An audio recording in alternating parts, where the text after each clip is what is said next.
Otur yerine.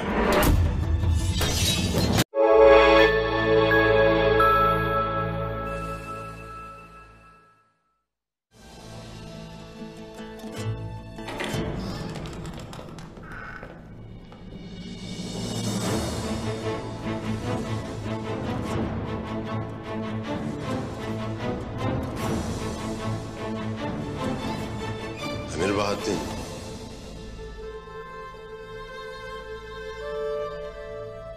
Hanın da pişen bu yemek gibi tadını, tuzunu bozmuşsun.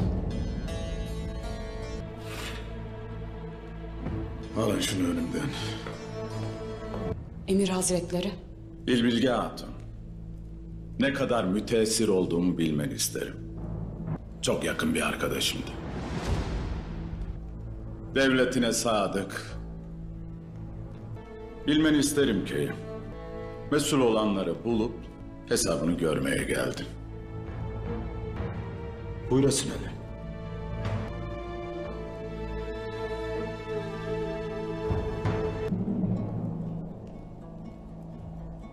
Oğlun hakkında anlattıkları doğru mudur Ertuğrul Bey?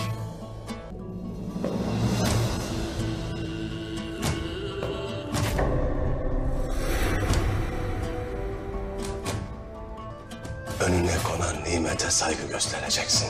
Sonra da Uç Bey'inin makamına saygı göstereceksin.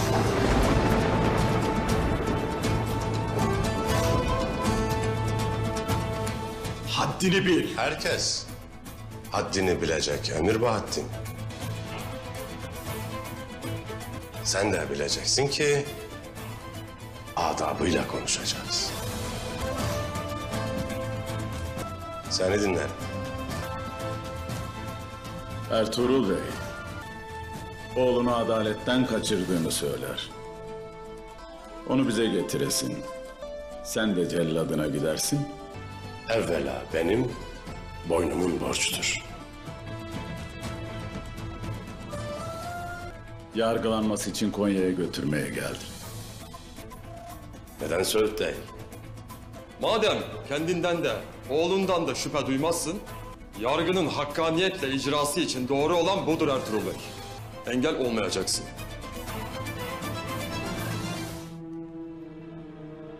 İsyan edeceğimden mi korkarsın?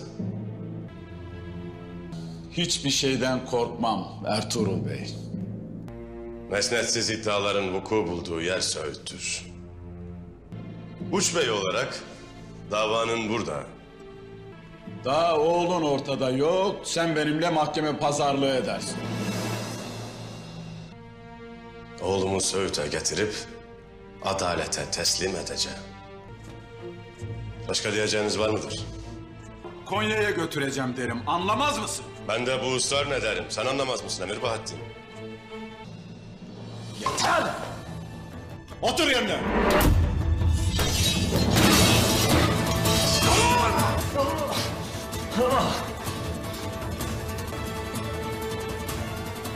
Kınına!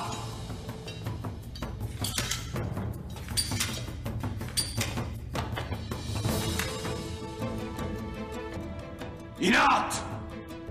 Bu asiliğin senin sonuna getirecek Ertuğrul Bey. Emir Hazretleri. Ben de mahkemenin Söğüt'te yapılmasını isterim. İnfazı da Söğüt'te olmalı. Bu sebeple mahkeme Söğüt'te olmalı. Adalete de, Gündüz Alp'e de güvenir. Yarına kadar Gündüz Alp'i huzurunuza getirsin. Yarın Gündüz Alp'i bulup huzuruma getirmezsem kendi hükmünü de vermiş olursun.